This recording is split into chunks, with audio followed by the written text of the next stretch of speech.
Welcome to today's Geek Blog podcast, currently untitled. Today I'm joined here with Anthony and Drew, and we're going to discuss a few different topics, mostly keeping it a little unfocused. This is going to be our first public test, so hopefully we can get some comments and feedback, see what you guys like, see what you guys don't like. And tonight, I've already been informed that apparently Superman's getting new powers. So explain, and I want to know what the fuck is going on. Also, just stare into Nate's sultry blue eyes for the next half hour.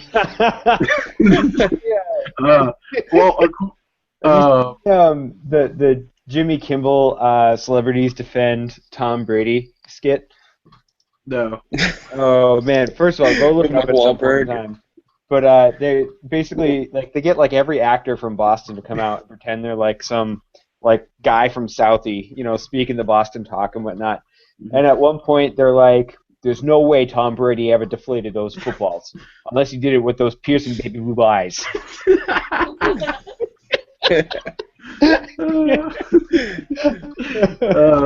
Beautiful. So confirmed. Wasn't Mark Wahlberg in that thing? Keeping it derailed. No, I don't think Mark Wahlberg was in that. He was in one of the Super Bowl commercials for Ted 2. But Mark Wahlberg. Oh yeah, I forgot about that. The guy from The Office, whatever his name is, Chris Evans. Steven Tyler. Steven Tyler looks like a Muppet. At this point, he really does. I love Steven Tyler, but damn, man, I love 1980s Steven Tyler. Not so much 2015 Steven Tyler. Not so much walking luggage Steven Tyler. Yeah, right. Okay. So getting back to Superman. Oh, Superman, yes. According to Superman's writer Jeff Johns, it's being teased. But here's the quote from Jeff Johns. "It's definitely the most destructive power Superman has, and he's not exactly excited about it because it is so dangerous and there are consequences. It's not going to be suddenly he can levitate things. It's something that he's going to be very unstable with and something that Superman's going to have to deal with for quite a while. And the pictures they show, it kind of seems like he can release unstable energy, almost like a nuke, and he can't control it." That's interesting. That's really interesting. Yeah. I was expecting it to be something a little bit more I don't want to say comic, traditional kind of campy kind of comic-ish, but that actually seems kind of like you could work that into the story in a positive way. Yeah. It seems like something you can Spider-Man take. The whole, with great power comes great responsibility. Based on what you were kind of reading, that's the 2 cents worth of kind of what I got out of it was just oh no, Superman, with great power comes great responsibility. You can't do all of these things. Choose wisely, young man. It actually sounds a bit. Go ahead. It sounds a bit like Infamous to me for some reason. I still get the remember. It's a great game, and the very start of the first Infamous game is a big kind of nuclear explosion that kind of overloads the main character and kills a whole bunch of people. Oh, but it kind of reminds me of a similar take. It's very interesting. Except in this case, Superman's the bomb. I think it's very interesting too because it's kind of like you're giving, like Drew said, that Spider-Man aspect to it. Because if it's unstable, it means he has to learn how to control it. And that kind of brings struggle back to the character of Superman, who is often struggle-less. He is the big blue Boy Scout. And now, if he does something or if he agitates something, he might just become a giant bomb, and he'll be fine, but everything around him is effed. That brings a level to the character that is missing, and I think that's why they did it. But at the same time, as someone who's a very big Marvel fan and thinks DC is kind of very passé, that's right, I said it, nerds. I don't care. Your DC Comics is lame.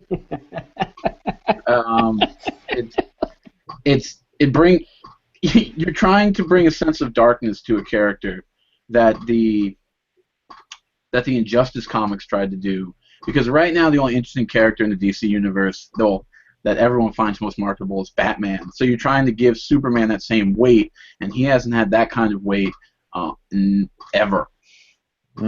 Except for in probably Dark Knight Returns. That was heavy.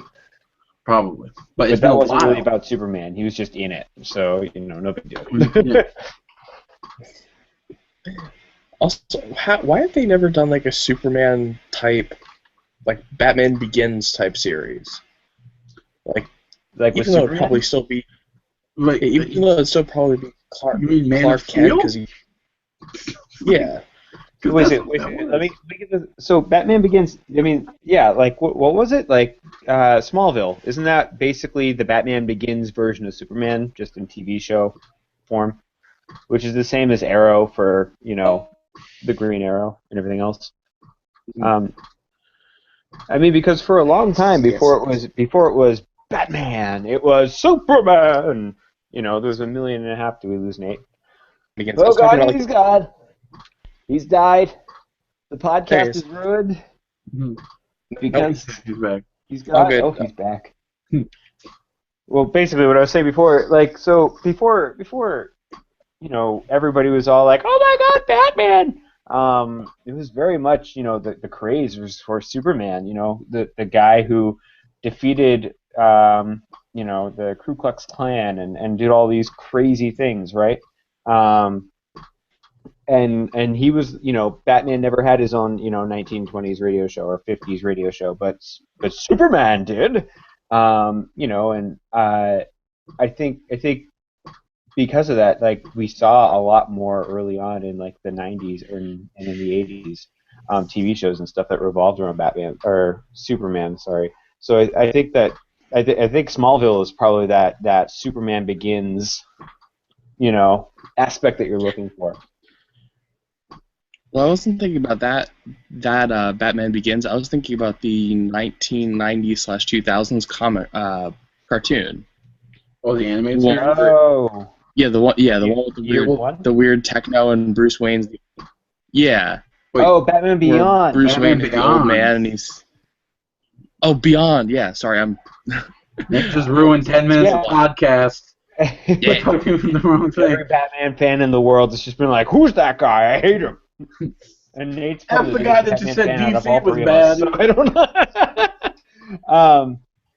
How would you work that for Superman though? I mean, it's not like Batman didn't have any superpowers, right? So he could technically teach his skills to the next generation. Like Superman is Kryptonian, so you would have to have offspring and then train him to make that work. They kind of did that with the Teen Titans a little bit with Superboy, and Superboy was the first real clone, the first true clone of Superman. And it's the thing is, he can't have another Kryptonian unless he sleeps with Supergirl, which is his cousin. So that's not happening. Then you've got redneck it's Superboy. Okay. He does have a baby with Lois Lane, but that's half Kryptonian. It's not going to be the same. Can't fly. I don't think he can fly. And just to steal an argument from Randall from Clerks, right? Superman would never be able to have a baby with Lois Lane because when he came, it would just shoot out the other side of Lois Lane. Just like a shotgun blast. You would destroy her in the process of love. And the only way that this could possibly be contained is with a kryptonite condom, which would then kill Superman. I love Clerks so much. I love Clerks. Artificial insemination. That's all I'm saying. I missed that animated series. That animated series was fantastic. The Clerks animated series? Yes, the Clerks animated series. I own it. We should watch it sometime. I completely agree. We should watch it again. Guys, so we can all watch it together and podcast our reactions to it. I've seen it. I think it's on Netflix. Is it on Netflix? It was. I think so. We should totally just do a TV show book club kind of thing. There you go. Okay. There is a point and click adventure game, The Adventures of Randall, which is voiced by his name escapes me. The guy who plays Randall. Jeff Anderson. Yeah. Jeff Anderson. Yeah, it's Randall, voiced by Randall, and it's an homage to Clerks, but also an homage to '80s and '90s point-and-click adventures, so it's a bunch of cheap jokes. And like Kevin Smith gave a stamp of approval on it and everything. That's amazing. Kevin Smith's a whore. I love Kevin Smith, but he's a whore. He's just like, yes, promotion, do it, click. Yep. I'm okay with it. I still haven't seen Jay and Silent Bob. Possible. Super groovy. I still haven't seen Super Groovy cartoon movie yet. Oh, it's so Me good. either. That's on Netflix. Or it was. We should totally just do. I think so. I think it still is. Do a Netflix club. We should do a Netflix club. So I wanted to bring up. I wanted to bring up the loot crate that you've been ogling over, I don't know. Anthony. No, The Marvel version of Loot Crate, and I was kind of curious. Marvel Collector's Core. Yeah, so it's basically just a box of like random kind of geek collectibles, whether they be figures or posters or prints or T-shirts, all sorts of stuff in there. What other franchise could get away, or what other brand could get away with doing their own Loot Crate? DC could try. I'm thinking. I mean, to get away with it. what would be able to get away with it? I think you just faded in and out. Yeah. No, I was gonna say Star Wars may be able to get away with it just because there's so much crap in that universe. Wait, which universe? I'm confused. Star Wars. Star Wars? Okay. Star Oh Wars. yeah, Star Wars could definitely do it. Star Wars could definitely do it. I'm sure Disney's thinking about it. I wouldn't be surprised. And also, are the Ninja Turtles owned by one of the major comic book franchises, or are they off on their own? The comic is owned by Mirage. Okay. And I'm not sure that's even so much true anymore because Nickelodeon bought them, and I think they bought everything. Oh, so they're now tucked under the Nickelodeon? Yeah, and I think any comics that come out currently are produced by Nickelodeon. So that dark, edgy stuff is going bye-bye. For that lighthearted, whatever kind of crap, you know. Yeah, so technically... It's just not great. So technically that means that Viacom owns Ninja Turtles. Who's the Viacom? It's people, Viacom owns, I believe, Nickelodeon. They own MTV. They own a couple others. And isn't Viacom like a subsidiary of Time Warner anyway? Yeah. You may be right. If that's the case, how is there not a DC... Figure out a way to basically bring Batman into the Ninja Turtles? They could do it if they own it all. That being said, like, this reminds me of an age-old topic that has happened recently. So Disney bought Marvel, right? Yeah. And they've now bought Star Wars, right? Or Lucas, everything, right? Yeah. Why have they not created a theme park called Drew's Childhood Land, where everything is just Star Wars and Ninja Turtle. Well, Ninja Turtles used to be at Disney World. I've had friends who were like, I went to like the Universal Studios part, or not Universal Studios. It was MGM. I went to MGM Studios and the Ninja Turtles were there, and I was like, I hate all of you guys. But every Marvel superhero and every whatever else, doesn't have to have a movie associated with it, because if they own the character rights, they could just, go with it, man. Well, I mean, some of the characters are already walking the streets of the park.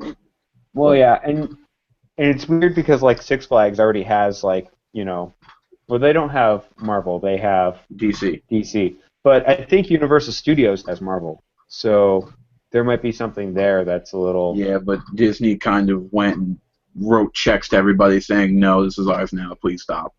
Yeah, but like that being said, does that mean like all like the Marvel comic book like roller coasters and things at Universal Studios are now getting shipped over to Disney?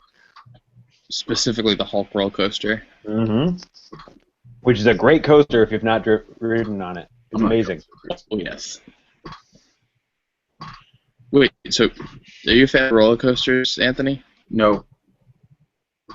No, like you've never been on one, or no, you just don't like them? I don't like them. I've been on them. I'll do log flumes. I'll do roller coasters. I know there's some. Why log flumes? Nate, I have a really great podcasting idea. GoPro strap Anthony with a GoPro to a roller coaster. 3 things we need: tickets to a major theme park. Guess what? We're all going to be in New Jersey really soon. Six Flags done, right? 2, a GoPro. Right? 3. Got that a selfie covered. Stick. 4. All of us. We're gonna take Anthony on as many roller coasters, and we're just gonna videotape all of our reactions with the selfie stick. This is a terrible idea. I would be terrified taking a selfie stick. I would be terrified taking a selfie stick on a roller coaster because I'd be nervous to get caught in one of the tracks and then just get forced through you and kind of some kind of fucked up Final Destination type death. No, you'd be fine because you'd have like the master kung fu grip on it because you'd be afraid of that. So like that thing wouldn't be going anywhere. You'd just be like, ah! You just strap it to the body. It would be like your stick of I'm death. currently in the. What are you in the process? I'm currently in the process of trying to figure out who owns the Ninja Turtles. Nickelodeon owns Ninja Turtles. They bought everything. It doesn't seem It was obvious an because it show. seems like Turtle Power. it seems like 20 different people have like their hands in the Teenage Mutant Ninja Turtle. That thing got stretched. It was one of those properties in the 90s that got stretched so Yeah. far. Yeah. Everyone wanted to be in that pot. Do you guys remember? These are like the grossest things. I hated them when I was a kid, but I wanted them so bad because they were Ninja Turtles. You remember Hostess like got some rights to make turtle pies, and they were like green pie shells around like it was like I'm gonna say it was probably vanilla pudding on the inside. So it was like Would you like to know exactly what it is? Because I just got to that section on the Wikipedia page. The food tie-ins. Yeah. Go ahead and read it, because they were like, I couldn't choke them down. They were disgusting, but I always wanted them because they had Ninja Turtles in the package, and I was like, oh my god, I want this so bad. It was wonderful. Hearing this now is kind of disgusting too. Hostess Ninja Turtle pudding pies feature a green sugar crust and vanilla pudding inside. Nice. The royal. Oh, sorry, this is a different thing. Then there's the Royal Ooze Gelatin Desserts, distributed by Nabisco. Nice. Under the Royal Gelatin. I'm sorry, this is just starting to sound like some kind of terrible, like... I want to vomit so bad. So, I think I just got the subtitle for this episode. Episode 1, Nerds in a Half Shell. Green. Secret of the Ooze. Secret of the Ooze. Okay, well, have you guys gone back and watched the old Power Rangers movie? No, but someone... No, but I've been watching... last year, Kelsey went through all of the TV episodes. So I literally watched them with her because I was in the room with her, so... They could never get away with that TV show in this day and age. Oh, absolutely. No? The only reason I say that they can't get away with that... They can't get away with that TV show because of the colors of the Power Rangers. And it is the most subtly racist show I've ever seen. I can dig and that. the movie is the worst about its subtle racism. I mean, all you have to do is look at the colors of the Power Rangers. The red, Spanish guy. The it's been worse reviews than American Indian. Right. I just want to say, I said I can dig True. that. I can dig that it would never get away with it today. I just need to clarify that. I was sitting there going, like, that doesn't make sense, Drew. I can't dig the racism part, but I can dig that the movie was like... Move on, mate. What's going on? You go back and watch. I watched the movie, and it's been a long time. I love the Power Rangers. Not the racism. Let's get that out of the way for all of us. The racist confirmed.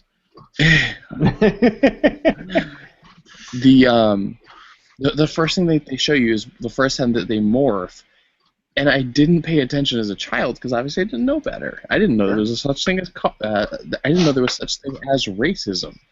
But like the fact that the black Power Ranger is black, the pink Power Ranger is a girl, the yellow Power Ranger is an Asian. It's like, whoa, back off a little there. You ever think maybe it's by accident? I kind of hope so. But also that said, it's a redub of a Japanese cartoon.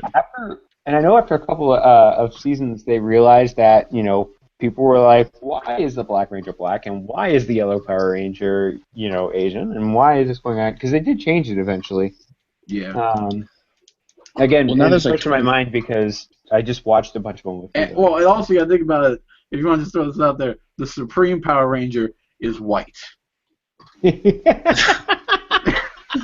Originally green. Green with envy, and then he became white. Oh my goodness.